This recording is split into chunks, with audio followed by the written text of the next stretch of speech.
We're here today to do some molds with our patient.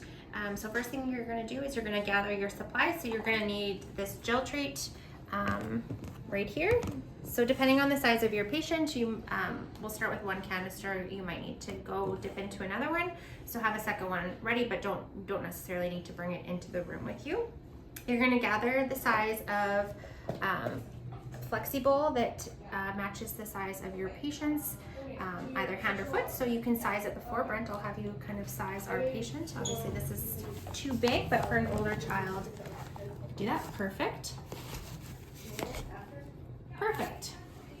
All right, so after we've kind of decided what containers we're gonna use, we can even use that little teeny tiny one. Yeah. The rest away. We will gather our gel trait. So gel trait is like a pinkish powder. I always tell family it smells kind of like a peppermint because it's what they use for denture molds as well. We're gonna mix in the powder into our bowl. Do about, I'd say, 1/3 of the container is how much you're gonna wanna fill. And then you're gonna use cold running water to mix. So for when you're filling your sink, so the plumbers are not upset with you, use a washcloth over your drain, and that will just get any of the other gel trait or plaster mix so it doesn't go down the drain, and then you can just, it's an easy cleanup. So Brent, I'll have you take this. So you're gonna fill it up so that it's maybe just above where it's perfect for now, and start mixing.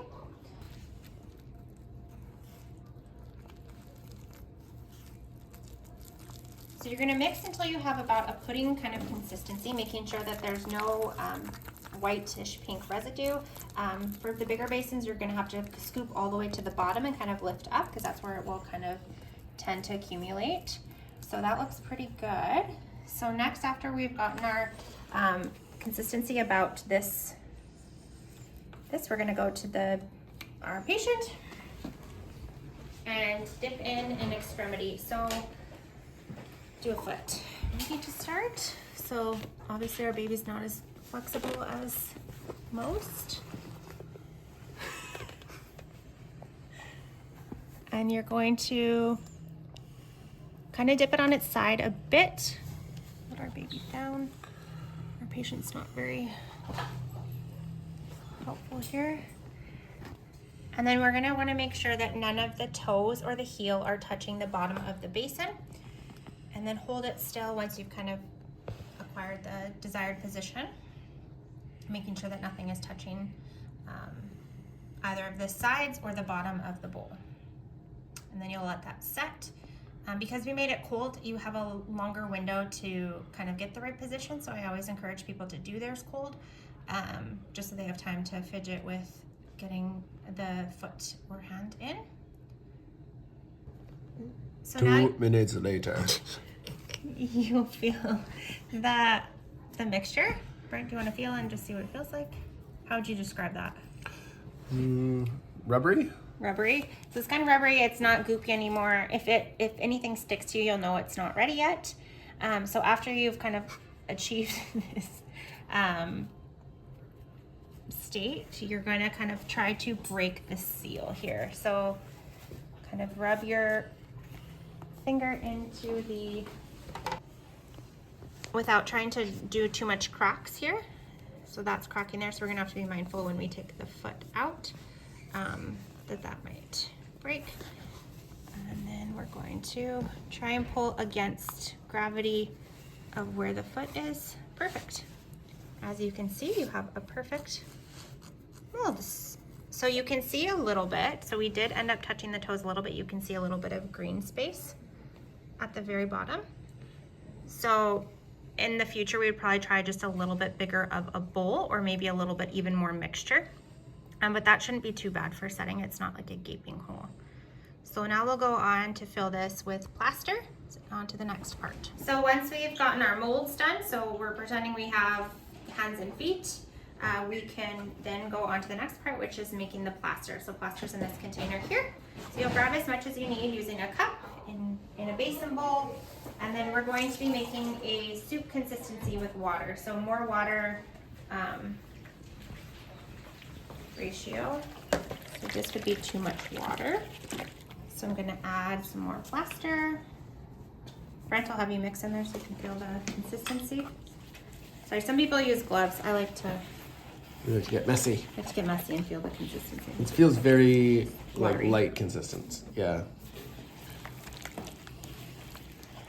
So you're gonna try and get like a thin soup consistency without any clumps. So you're gonna break up the clumps with your fingers.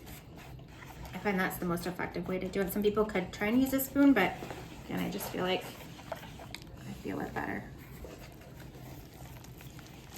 And then what you're gonna do is you can use a spoon or your hands, and you're just gonna fill in the mold. So you're gonna start with toes or fingers, and what you're gonna do is you're gonna fill in and then you're gonna tap, just so there's no air bubbles. So tap against a surface, and then you'll continue to fill. So Brent, I'll have you finish filling that.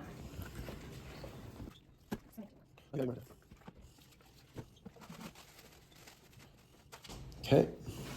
And then once you're done, you'll set the mold in a position where it can dry with the toes. So if you don't want it to pour out like that, so the most effective position would probably be like this. Because if you slide it down, then you could have holes here where it will tip. And if you do this way, that's gonna pour out this way. So this is probably the most effective way to position it. So you can position it with books or against something. So we'll let that set there, and it takes about an hour to set. And then we'll be back to take out the molds and show you how to do that. So now that it's been about an hour, you'll feel and make sure that your mold feels dry. Yep.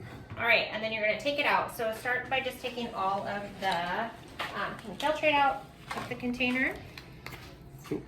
You can just pull the whole thing out.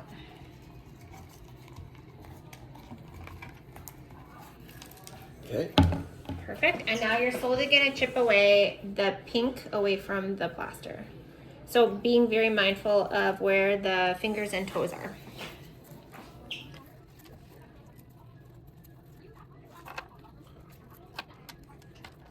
Perfect. Awesome.